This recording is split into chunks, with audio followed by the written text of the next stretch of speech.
Naglalaro ng apoy. Yan ang expertise ng fire dancer na si Roland Bingoy. Mapangahas na buhay ang pinili ng hubaderong ito. Alamin ang kanyang kwento dito kung saan nagsisiksika ng mga wild at guafu. WTFU!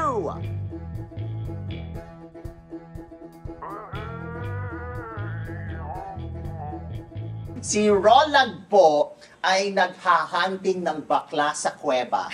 Tama? Minsan. Ano hindi mo makakalimutang experience sa ganyan? Nagkaroon ng relationship sa isang Canadian guy. Okay. So, nakilala ka niya habang nakilala. nagpa-fire dancer ka? So may tendency na pagbalik nila ng bansa nila, so mawawala na yung communication niya. So hanggang dun lang talaga. So, ganyan, yung nagkakaroon ka ng karelasyon, di ba? Dahil syempre, na-appreciate nila yung kagandahan mo at kagalingan mo, tapos nagkakakilala, ganyan. Meron ba yung parang booking? O I'll pay you, ganyan. Libreng mapapanood ang ilan sa mga uncut episodes ng WTFU. Mag-sign up lang gamit ang link sa description box. Hello, this is Mr. Fu at ito ang WTFU at makakasama natin ngayon si Ronald Singson. Charot! Kilala mo ba si Ronald Singson? Yes, sir. Oh, hindi. Sino mo bang Ronald? Carvalho! Kilala mo si Ronald Carvalho. Kilala mo dapat yan. Yes. Kasi sa edad mo, umuo na lang siya. Ano yan? A veteran showbiz journalist. Oh, talaga. Tsaka mga tawag dito, nag-handle ng mga artista nung araw. Oh, pero Ronald ka ba? Roland? Roland. Roland. Oh, hindi Ronald. It's Roland. Si Roland Bingoy. Ayan. Hello naman sa'yo. Thank you naman for... Nice to meet you, sir, in person. Ay, ang pogi mo pala sa person. Oh, di ba? Oh, sumasarap ako minsan, di ba? Si Roland po ay naghahunting ng bakla sa kuweba. Tama? Minsan. Hindi. Si Roland po, naku, marami tong talent. Naging swimmer yan nung araw. Tapos, naging fire dancer sa Boracay. Nag-fire dancer ka pa rin. Pag may mga event, mga pool party. Kaya naman, kita-kita sa katawan, batak na batak. Fire dancer. So, syempre, inaral mo yan. Hindi ka naman pwede maging fire dancer na wala lang. Ang sobrang hirap nung una kasi daming pasa. Tapos, napumulupot sa kamay, ganun. Tapos, nasunog na rin. So, wait. Syempre, may apoy kasi nga fire dancer. Ano tawag doon sa walang apoy? Apoy siya. So, from practice ball na improvise na bola, tapos pag ang daming tricks, may mga butterfly, gano'n, tapos angel wings, mga gano'n. So, tinuturuan din ng mga kaibigan ng fire dancer sa Boracay dati. So. Talagang apoy kung apoy. Tapos kayo maglalagay ng apoy, of course. Bago namin gamitin ng may apoy, kailangan ma-master muna ng walang apoy kasi delikado siya, baka matamaan, tsaka masunog.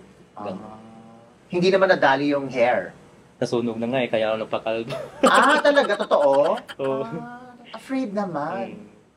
Anong dapat na safety para hindi tumama sa face, sa katawan? Kailangan master mo talaga yung kada ikot ng poy. So bago mo siya magamit na may apoy. So dapat siguradong walang tama sa katawan. Tsaka importante hindi rin makatama sa mga tao. Oo naman. Oo. Kasi pag akong tinamaan mo, babato ko sa iyo. Anong outfit mo habang fire dancer? May mga costume din kami minsan. Tapos kanya-kanyang style sa mga sinusuot. Anong mga costume? Mga national costume, ganyan. Parang Binibining Pilipinas or Miss Universe Philippines, ganyan. Yung mga ginagawa namin, mga garter, ganun, para yung mga elastic, para kasi yung iba nag-split, yung mga kasama ko. May mga split pang nagaganap? O yung mga ibang pag-girl na mga fire dancer. Ay, grabe yung pag-girl. So, how do you consider yourself as a fire dancer? Manly, tsaka fire dance. Manly and a hunk na fire dancer. Yun daw ang gusto niyang headline. Wow! 6 years mo na yung ginagawa? O, sa Boracay. Sa Boracay? Yeah. Ah, Umuwi ako nung... sa Boracay ka lang, exclusive? O nagpupunta ka naman ng ibang mga lugar or ibang May resort? mga guest minsan na nanood sa amin. So, kinukuha kaming fire dancer out of town. Nakapunta rin ng Bohol, saka Batangas. Recently, Puerto Galera, nagpunta ka ba? Oo. So, nakailang bakla ka doon? Ha? Sa Puerto Galera. Uy, pero alam mo, sa Puerto Galera, parang ilang Holy Week kami nagpupunta ng Puerto Galera ng Kabataan Days, parang yearly. Yeah. To the point na iniwan na namin yung isang kasama namin, siya na lang ang nagpunta. Tumatanda na kami, sabi kami, ayaw na namin. Kamusta ang experience sa Puerto Galera? Masaya. Tsaka daming ganap, mga night out, tsaka tawag dito. Ay, naku, nag-e-ed. Kaya po siya, hindi niya masagot island kasi hopping. nag-e-edit siya. Iniisip niya, sasabihin ko ba yung mga experience ko sa... Island hopping, tsaka land tour. So, first time namin nakapunta dun sa, Tamaraw Falls. Ang ganda pala dun, sir. Tamaraw Falls. Oo. Tsaka may, siya, may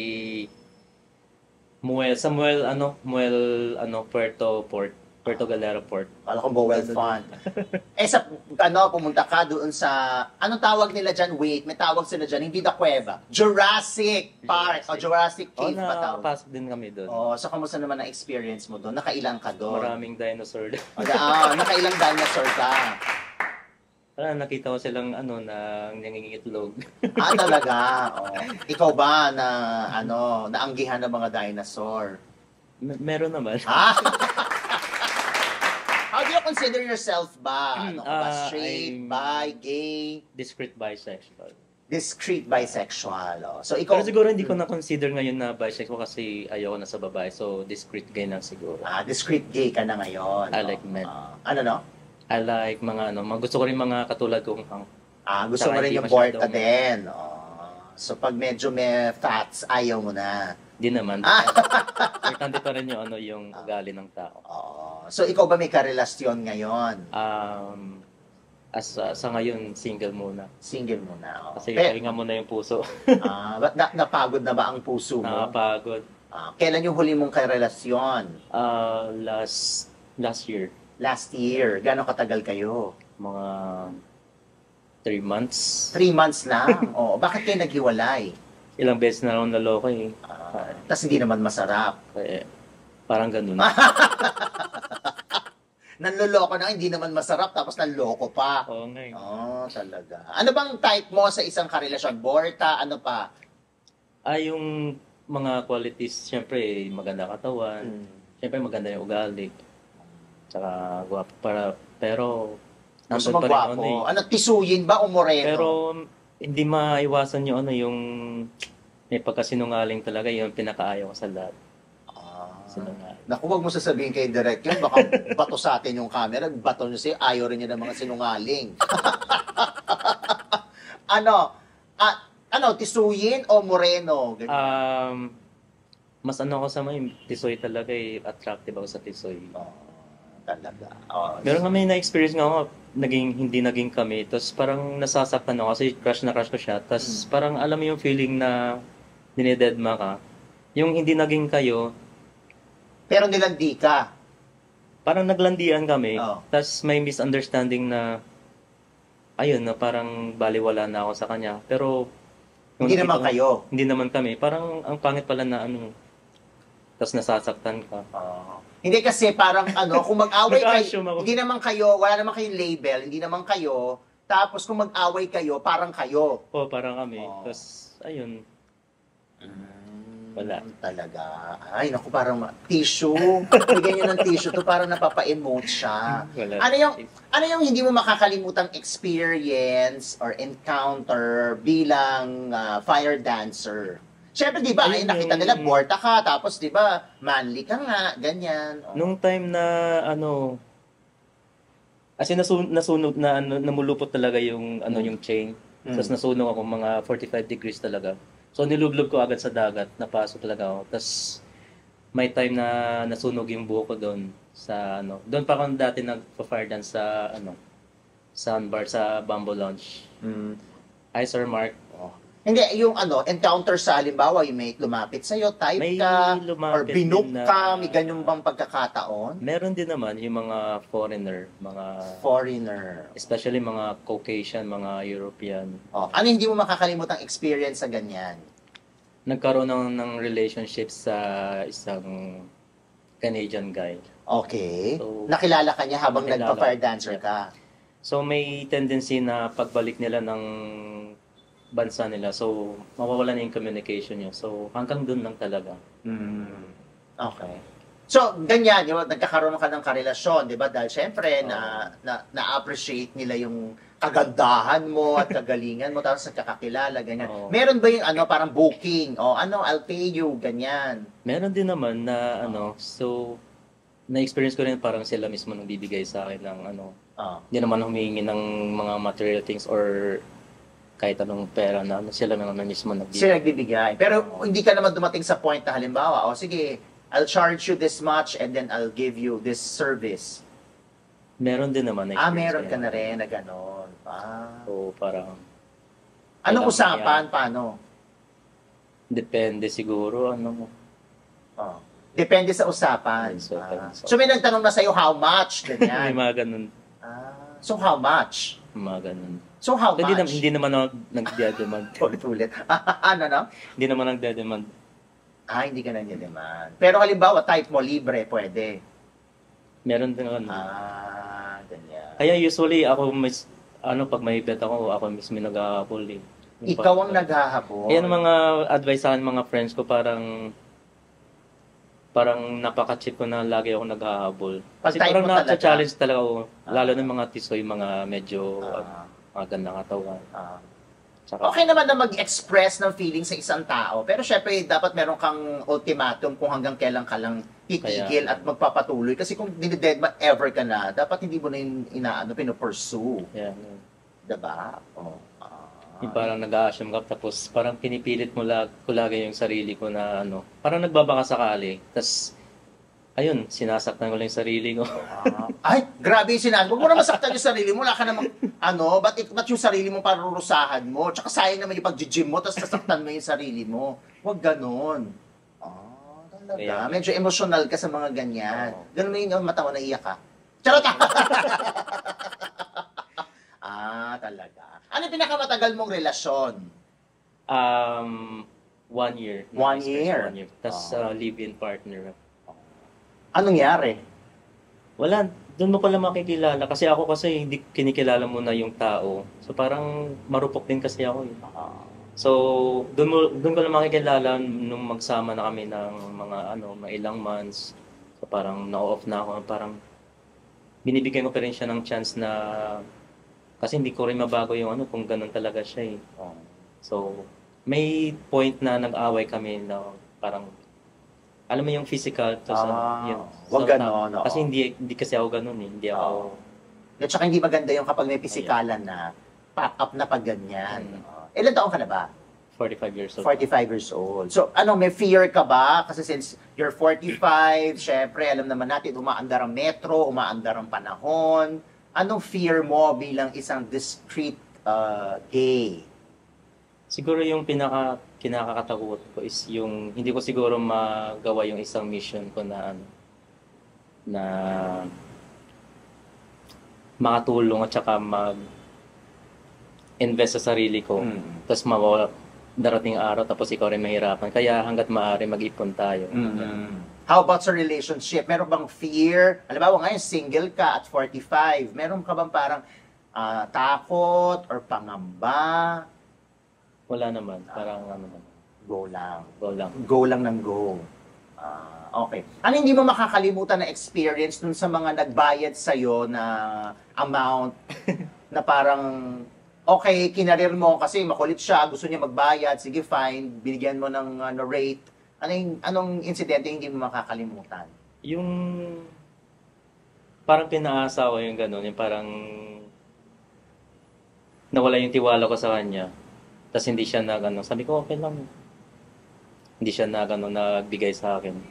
parang nakakaya naman na. Hindi siya nagbigay na, sabi may usapan may kayo. usapan kaming ganun, tapos hindi siya nagbigay. So parang, okay. Hustler, ang walang may iya. mga ganun, no? Pero natapos ang ganap. Natapos din. Kasi nandun na eh. So, mabait naman siya sa una, pero in the end, parang nabudulo. Okay. So ano naman mapapayo mo sa mga yung mga sa mga discreet gay na katulad mo na nanonood ngayon? Advice ko lang sa kanila na huwag masyadong magtiwala sa tao. Kilalanin mo muna. Tapos, syempre ingatan niyo yung sarili, especially yung heart natin. Kasi mahirap mag-invest ng time tsaka feelings. Tapos in the end, lulukuhin ka rin pala. Ay, talaga. Malalim. Marami ng pinagdaan. Nakailang jowa ka na ba?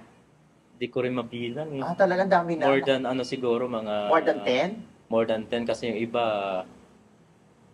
play lang eh.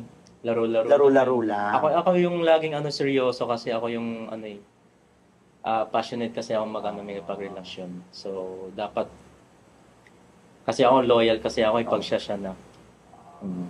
Dapat chill lang din naman paminsan-minsan para hindi ka masyadong nasasaktan. Dapat bigyan mo rin ng barrier na, 'di ba, hindi lahat ng makita mo saka limitations. Hindi lahat ng makita mo seryosohin na ito na. 'Di ba? May mga tao talaga dumarating sa buhay na hindi naman 'to seryosohan, tikiman portion lang. May mga ganun talaga. Pero may mga tao na alam mo 'yon na pag-iinvestan mo talaga ng iyong emosyon, ng iyong pagmamahal. 'Di ba, dahil diyan, may surpresa kami sa iyo. May 3 bakla ngayon dito. Pipiliin mo kung sino ang gusto mong seryosohin. Labas na. Dahil dyan. So ngayon, active ka pa rin as fire dancer. Yeah. So meron ka bang day job? So, meron ka bang regular job ako sa 5 years na ako sa isang company. So meron kang day job at the same time racket at the same time racket sa yung mga pool party. Pool party? Yeah. May mga kasama kong drag queens, mga kasama ko dati sa Spectrum Bar. So hindi ka naman nagda-drag? Plano ko rin. Parang napaso din sa isip ko nga kasi... Pero you never tried? Never. Pero iniisip mo na maging parang drag performer? Siguro lang, one time. Parang gusto kong kung ano yung feeling na isang drag queen. Why not? Diba? Yung dami racket ng mga drag queen. Lahat na abroad, in fairness. Dahil dyan, sagutin mo na itong mga katanungan. Okay. Briefs, boxers o wala? Boxers. Bakit? Para hubarin muna. Madaling hubarin. Matrona o bading? Bading. Oo naman. Hindi ko kaya matrona. And you haven't tried? Huwag mo na i-try. Yes or no, naging baby ka na ba ng bading? Hindi pa. Hindi pa. Pero ikaw, nag-baby ka na. Baby. Ikaw na nag-baby. Sige, dahil dyan. Monay pandesal o hotdog? Hotdog. Yeah. Alam mo naman, sanay ka naman sa gubaran. So, tingnan mo naman. Ganda no. Medyo shave ka? Talaga. Bakit balbunin na yung katawan mo? Malinis. Fairness naman. Gano'ng kadalas ka mag-gym? Araw-araw. Araw-araw. Sige, hubarin mo na yan. Pagdating sa hubaran, hindi magpapatalo si Roland. Huwag palagpasin ang uncut version ng kanyang episode. Hanapin ang link sa description box. Invite mo na sila sa iyong... huwag kang lalayo doon sa camera ni Direk. Okay. Sabihin mo na yung mga social media accounts mo. Please add me on my Facebook, Roland Pingoy, IG at Roland Pingoy. Small letter lang. Tsaka sometimes may mga event kami, pool party, DRS, and then that is Spectrum Bar, Monday to Tuesday and hanggang weekend. Ayan. Salamat naman sa iyo and good luck sa iyo. Ano pa? Sa great honor and privilege na makita ka in person. Ay, ganon. Sige. Sige. Thank you din. Dahil dyan, huwag kakalimutan mag-subscribe sa WTFU sa YouTube, Facebook, Patreon, at syempre sa channelfu.com. This is Mr. Fu. Ganon! O kaldagdag. Pasok sa harap o pasok sa likod. May bading na bang namula ang utong dahil sa'yo? Yes or no? Ipagdaramot mo ba ang kaperasong laman?